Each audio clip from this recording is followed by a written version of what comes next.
Hi guys, welcome to our channel. আজকে বানাবো egg roll. তার জন্য রুল ময়দা মাখিয়ে নিয়েছি। এবার তেল দিয়ে 10 মিনিটের জন্য ঢাকা দিয়ে রেখে দেবো।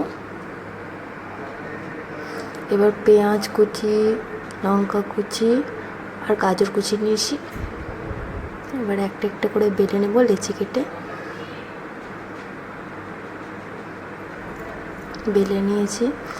এবার তেল দিয়ে ভালো করে উল্টে পাল্টে সেঁকে নিতে হবে।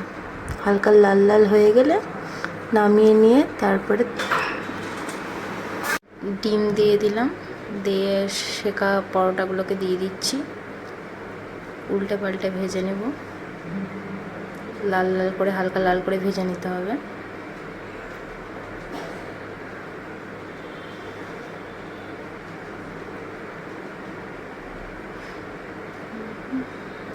ভাজা হয়ে গেছে। গাজর কুচি, পেঁয়াজ কুচি, লঙ্কা কুচি সব কিছু দিয়ে দিতে হবে। সস দিয়ে দেবো। এবার সস দিয়ে দিলাম আর লবণ দিয়ে দিলাম। এবার রোল করে নিয়ে কাগজে মুড়িয়ে দিয়েছি। তৈরি হয়ে গেছে আমার এগ রোল।